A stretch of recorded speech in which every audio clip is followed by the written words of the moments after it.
Marcoleta ba? Correct. Yes. Very correct. Either legal or illegal, akin yan. Yes. Correct. Very correct. Because guilt is personal. Correct. Yes. Very correct. Ganito ang boses ni Digong pag nilalamig sa dahig. Sinipon. Dito tayo kay Risa Hontiveros, mga kababayan.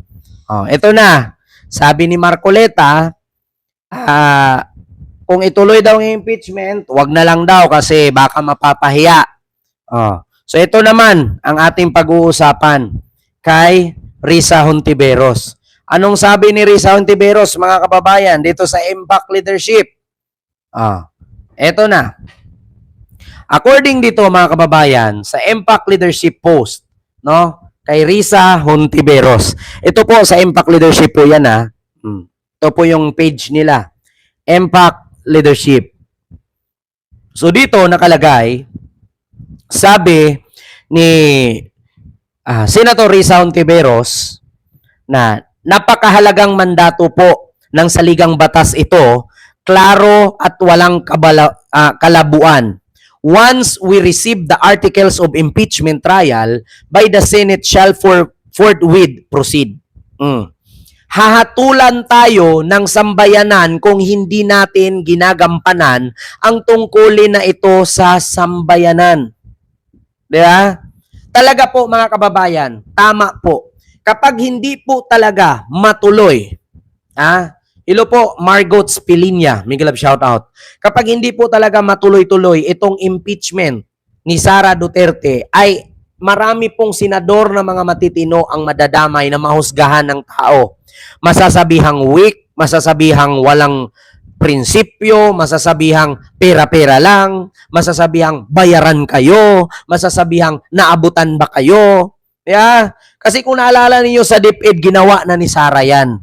Mismong si Gloria Mercado nga, nagulat siya bakit monthly may sobrang pumupunta sa lamesa niya, hindi na lang daw niya po di umano binuksan kasi baka ang sabi, baka dahil sa confidential ito, madadamay pa ako. Diba? So, gawain po talaga ni Sara yan. Ma'am Miriam Suzuki, hello po. So ito po ang sabi ng Impact Leadership. Risa, Senate must proceed with BP Sara impeachment trial or risk losing public trust. Mawawalan po ng tiwala ang taong bayan nito sa mga senador, mga kababayan. Lalong-lalo na kapag sa sunod na eleksyon sa 2028, ilang buwan na lang, ilang taon na lang. No? 25, 26, 27, 28, 2 years na lang, mga kababayan. And konti, 26 na malapit, ilang araw na lang, 200 plus na lang. 2026 na. So nakalagay dito, Senate Deputy Minority Leader Risa Hontiveros on Monday, June 2, asserted that the Senate is constitutionally bound to proceed with the impeachment trial of Vice President Sara Duterte, warning that failure to do so could erode public trust in the institution. Diba? In a manifestation during the resumption of the Senate plenary session, Hontiveros respond to the Majority Leader Francis Tolentino argument that the incoming 20th Congress lacked the authority to continue the trial. She countered that the Senate rule in impeachment is a non-legislative function. So sabi nga dito ni Risa Hontiveros, napakahalagang mandato po sa saligang batas ito, klaro at walang kalabuan. Once we receive the article of impeachment trial by the Senate shall forthwith proceed.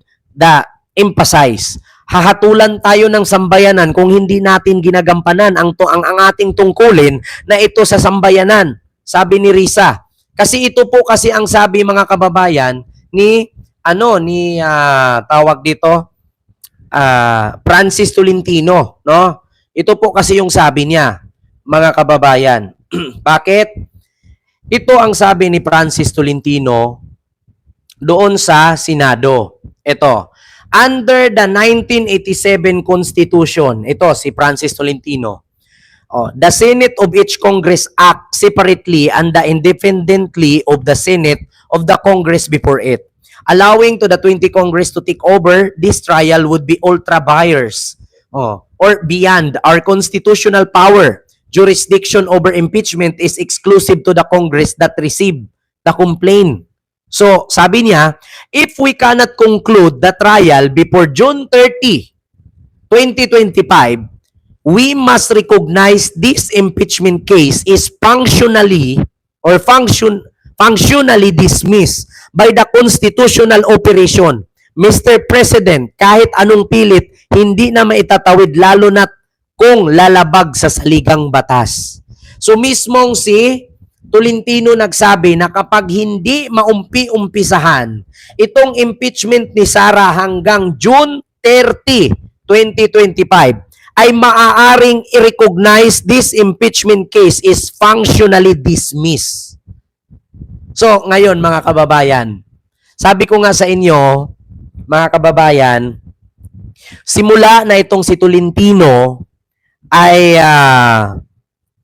dumikit kay Pangulong Bongbong Marcos sa alyansa, sabi ko nga, yung alyansa ni BBM, hindi porket in-endorse niya yan, ay kung ako buboto, 2-3 lang ang ibuboto ko dyan. Bakit?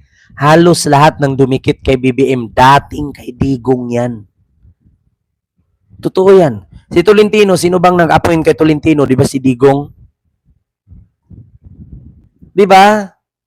Kaya sa totoo lang mga kababayan, ako nagsabi sa inyo. Di ba? Sinabi ko yan. Oh, wala akong pakialam na kahit 10, 11, 12, yung pinopromote ni PBBM dyan sa alyansa niya kasi lahat naman dyan puro makadidiis yan.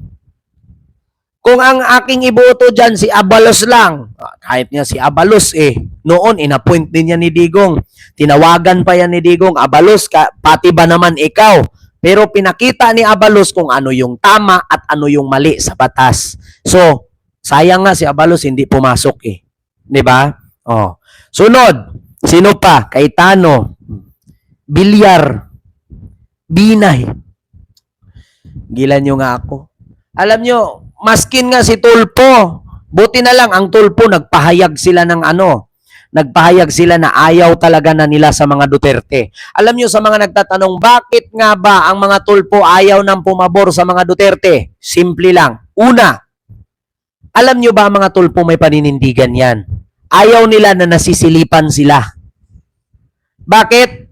Simula kasi nung sinabi ni Sara sa Senate hearing patungkol sa DepEd, nitong merong mga 19,000 ghost students, beneficiaries sa scholarship, sabi kasi ni Sara kay Tulfo, Sir, instead na magyaw-yaw ka dyan, kung ano-ano pinagsasabi mo, gawin mo na lang yung batas. Galit na galit si Tulfo nun. Oo, galit na galit si Tulfo. Ipakita ko sa inyo dito kung bakit nagalit si Tulfo. Iyon yung rason na kung bakit ayaw na ng Tulfo sa mga Duterte. Ito. Ito yun, ito yun. Nagkasagutan sila dito Magulang na mag-aaral. Kasi po, I told them na hayaan nyo pagdating doon sa hearing sa budget, i-raise ko to. So, kung Yes. hindi nyo ako pagsasalitain dito, then, Pinagsasalita naman po kayo. hindi kasi sinasabi, wag daw sagutin. Hindi. The VP would like to be the one to answer the Okay, question. thank you. We're teaching these kids to be corrupt when they grow up. How and why? Because they know, and they knew, na yung paghingi sa kanilang contribution ay pangingikil. Sir, So pag lumaki po itong mga estudyante, makikita nila na okay lang pala yung mangingikil kasi si teacher nangingikil sa amin. number one, you asked the question on how you can help. Paano kayo makatulong na senator na kayo ngayon? Pwede po kayong gumawa ng batas na ipagbawal po ang voluntary contribution sa mga PTAs. And then, pwede po Sumagot si Sara, di ba? Paano ka makatulong? Senador ka na ngayon, pwede kang gumawa ng batas. Pagbalik ni Tulfo, nagbitbit ng mahabang listahan. Lahat po ng sinabi ko, batas na yan. Alam nyo, sa totoo lang, ito na nga yung sinasabi ko mga kababayan ni abogado ba talaga si Sara? Bakit kailangan niyang turuan si Tulfo na senador naman daw, gawin daw na batas, yung naisip ni Tulfo na ipatigil yung pagbigay no, nitong mga magulang at mga estudyante sa PTA ito eh. 'Di ba kadalasan sa school pag may PTA meeting nanghihingi yung mga teacher ambag-ambag kada classroom. Kung ilan kayo diyan na estudyante, ambag-ambagan ninyo aircon, ceiling fan, jealousy, pintuan, sahig, CR, 'di ba? May mga ganyan-ganyan. Oh, nasa batas na po 'yan, pinagbabawal. Oh, ang sabi ni Sara, "Sir, senador ka na. O ano bang gagawin mo? Senador ka na. Gawin mo na lang batas." Hindi ko alam ito si Sara kung nagbasa ba ito ng Philippine law. Di ba abogado siya? Ba't hindi niya alam na batas na ito? Nasa school na nga nakalagay, ang uniform libre, ang pang-ID libre, ang notebook at bag libre. Pero iwan ko, pagdating sa probinsya, walang libre. Nasa batas na yan sa DepEd na libre ka. Ang laki-laki ng pondo ng DepEd, saan mapupunta yon? Kung walang pondo ang DepEd, kasi ako, naabutan ko yan, nagbigay ako isang electric fan sa amin, nagbigay din ako pambili ng inodoro, tapos nag-donate pa kami ng mga jealousy. Tapos paglipat ko ng ibang year naman, nagbili kami ng TV. Kung saan libre naman pala ito sa DepEd. Di ba? Ito yung pinag-awayan ni Tulfo at ni Sara. Nating i-implement yan. May penalties po yung teacher or parent na mag-insist na merong voluntary contribution. Actually, sa totoo lang mga kababayan, libre po yan lahat. Hindi, yung notebook, ballpen, bag. Meron pa nga sa DepEd yung sinasabi nilang Nutriban. Meron yan, pero alam nyo nangyari, ilan bilyon ang nalugi or nawala dahil nabubulok itong mga Nutriban. Isa din yan sa DepEd na kakapalpakan ni Sara. 5.9 billion po yung naubos sa gatas Nutriban na bubulok. 5.9 billion or 5.6 billion. Correct me if I'm wrong mga kababayan. Alam ko napapanood nyo yan. Libre po lahat. May feeding program ang DepEd. May scholarship ang DepEd. Pero hindi na pa-implement ito. Binubulsa lang. Napakarami mga PTE dyan, mga Parents and Teachers Association. Huwag po kayong magbigay kung hingian kayo ng paaralan. Libre po yan. Bakit kayo hingian ng paaralan? Merong budget ang school niyan. Diba? Bonus na nga kung si congressman magpapatayo ng covered court dyan. Or stage. Libre yan. Diba?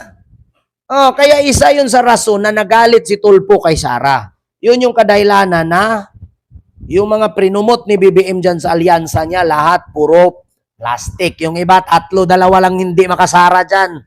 May allowances pa. Wag kayo. Kung kayo mga magulang ngayon, wag kayo mag-ambag. Diyos ko. Sabihin nyo sa teacher, ma'am, baka nakalimutan ka, panoorin mo si Tulfo at si Sara. Pag may mga teacher na sabihin, ang grado ng anak mo nasa dulo ng ballpen, i-report mo sa DepEd, i-report mo sa CHED. Wala akong pakialam sa mga teacher kung ilang taon nilang pinaghirapan yung profesyon nila. Kung mangungurakot lang din naman sila. Wala kayong dapat bayaran sa school. Lahat yan libre. Maliban na lang sa pamasahe ng anak nyo at project ng anak nyo. Sagutin nyo yan. Pero yung pagbili ng electric fan, libro, notebook, libre dapat yan Bag, uniform. Yung pagbili nyo TV, jealousy, CR, libre, may pondo ang DepEd dyan. Kalaki-laki ng pondo ng DepEd. 2025 budget, tignan niyo kung magkano pondo ng DepEd. Apakalaki. Tignan niyo yung mga computer doon sa DepEd na inaamag na, binubulok, inakalawang na. Hindi pinamigay. Bakit? Pinagkakitaan pa nila. Inasilip ngayon ni Sonny Angara. Diba? Tingnan nyo, 19,000 student, ghost, tumatanggap ng scholarship, pero walang estudyante, sila-sila lang. Ganon ka-kurap, ultimo DepEd, kurap. Noon ngayon, iwan ko lang. Diba? Isa ako dyan, di talaga ako magbayad. Nalaman ko na libre pala, ba't ka magbibigay? So yun po yung kadahilanan mga kababayan na itong si Tolentino mismo nagsabi na kapag hindi natuloy-tuloy itong impeachment hanggang June 30, 2025 ay i-recognize daw nila ang impeachment case is functionally dismissed by the constitutional operation. Sabi ni Francis Tolentino. Kaya ito naman si Risa Hontiveros nakapag-react.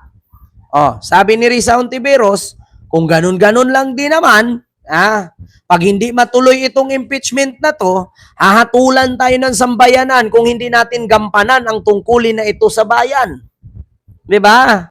Sabi ni Risa Hontiveros, sinagot niya si Francis Tolentino. Kaya mga kababayan, klaro po ba?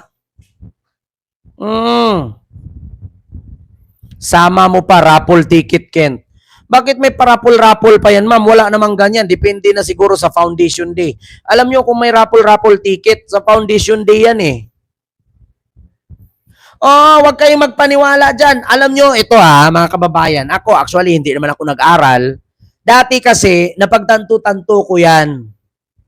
Ang aming teacher, nagpapaambag yan, panggawa ng jealousy. Kasi dati, ang bintana namin kahoy. Ngayon, pinalitan ng jealousy, yung ganon, na gumaganon-ganon. Jealousy tawag niyan, di ba? Habang nag-ambag-ambag na kami, pinapakolekta kasi yung school namin, merong treasurer, merong muse, may president, may secretary, di ba? May sergeant at arms, di ba? May ganyan-ganyan. So, ambaga na. Asan na yung sayo? Asan na yung sayo? Nagbigay na ba ang mama mo? Bigyan ko kayo deadline. Ngayon, nung naibigay na lahat ng buong classmate ko, pagkabukas yung teacher namin, rebanded na. Totoo yan. Pagkabukas yung teacher namin, rebanded na. Kaya sabi ko, ma'am, napaka-imposible naman, ma'am, na pagkadating po ng pera namin, tsaka ka po nagpariband. Pwede ka naman magpariband muna bago dumating yung ambag namin eh. Tapos ngayon, hindi na namin alam kung magkano bili ni ma'am. Kasi wala naman siyang resibo pinakita sa amin. Basta ang nakalagay lang. Kapag hindi, sino pa hindi nakabayad, hindi ko pirmahan yung clearance. Ganun yan, teacher. Sabi nga ni Rapi Tulfo, kapag ipairal natin yung ganyan, mga bata, tinuturuan natin magiging kurakot. Bakit? Kasi hinahayaan nila si teacher na mangungurakot. Bakit? Ano ang sabi ni teacher? Ang grado ninyo nasa dulo lang ng aking ballpen. Hindi ko nila lahat na teacher yung ibang teacher lang. Ang sabi, yung grado ninyo nasa dulo lang ng aking ballpen. Sino ang hindi nakapag-ambag? Hindi ko pirmahan yung clearance mo. Ganyan agad. Ganyan agad ang sinasabi ng teacher. Sinong hindi nakapirma? Hindi kita gagraduhan. Malapit na fourth grading, ibagsak kita. So walang saysay yung pag-aaral-aral mo madaling araw. Kasi ang sasabihin ng teacher, yung hindi pa nakaambaga, hindi ko pipirma yung clearance, hindi ka mapunta sa second year, third year, fourth year, hindi ka gagraduate. Hindi ka makakatanggap ng diploma pag hindi ka mag-ambag. Totoo yan. Kapag may teacher ganyan, padalhan mo ng bomba, pasabugin mo yung school. Ganun lang. Para magtanda. Ako nga, yung classmate ko noon, sabi niya, ma'am, pinag-initan mo ko. Tandaan mo, pag makapagtapos ako, maging teacher ako, anak mo, pag-iinitan ko rin. Ganon lang sasabihin ni teacher. Sino? Ikaw, Tarpulano. Si Tarpulana, wala ka pa. Hindi ko pipirmahan yung clearance mo. Tandaan mo yan, nasa dulo lang ng ballpen ko. Ganyan ang pananakot ng teacher. Tanungin ninyo mga anak ninyo, totoo yan. Diba? Yan ang isa sa ikinakagalit ni Rafi Tulfo. Kaya ayaw ni Rafi Tulfo na sa mga Duterte, nagsagutan sila ni Sara. Sabi ni Sara, sir, senador ka na ngayon. Ano bang gagawin mo bilang senador para makatulong ka? Gawin mong batas. Hindi alam ni Sara na batas na yan, na pinagbabawal yan. Diyos ko, mga kababayan, napagdaanan ko, estudyante din po ako noon. Kapatid ko, estudyante rin. Anong sasabihin ng teacher? Sinong hindi pa nakapagbayad? Hindi ko pirmahan clearance mo. Tignan mo, hindi ka makapasa. Hindi ka makaproceed ng second year. First year ka ngayon. Hindi ka makapunta second year. Bakit? Hindi ko pirmahan clearance mo. Thank you ka sa akin. Magbayad ka. Hindi ka nakaambag. Wala kang floor wax. Wala kang lampaso. Wala kang trash can, dustpan. Wala kang ambag sa aircon. Tapos, paglipat ng second year ng estudyante, ang gagamit, yung sunod na year. Edi swerte yung susunod. Kawawa ka na paglipat mo pagka third, kung second year ka. Pagka third year mo, walang aircon, di nga ka ngayon. Asan yung aircon mo? Na inambag mo doon sa classroom nyo. Yeah, yan ang pinakabawal. Oo. Sabi ko sa inyo mga kababayan, yung mga inendorso ni BBM doon, alyansa, 3, 2 lang binuboto ko dyan. Lahat doon makadidiis. Tingnan mo si Tolentino ngayon. Edi nasagot ngayon ni Risa Hontiveros si Tolentino. Sabi ni Tolentino kasi kapag hindi pa rin maumpisahan hanggang June 30 itong impeachment ni Sara, automatic dismiss na. Kaya nagalit si Risa Hontiveros, sabi niya mapapahiya tayo niyan, mahuhusgahan tayo ng taong bayan kapag hindi natin yan ipagpatuloy. Mawawalan ng tiwala ang tao sa atin yan. Pag 2028 election, di na tayo mananalo. Totoo naman. Sa eskwelahan pa lang, tinuturuan na ng mga teacher ang korupsyon ng mga estudyante. Sabihin ninyo sa akin, hindi ko naman nila lahat. Na mga teacher, pero majority. Hindi ko na nila lahat, pero majority. Ang daming mga magulang dyan nagko-comment sa akin, 3,000 plus tayo, magpo-4,000 tayo. Imposibleng hindi nyo naranasan yan. Ako, estudyante din ako. Meron kaming ambaga noon.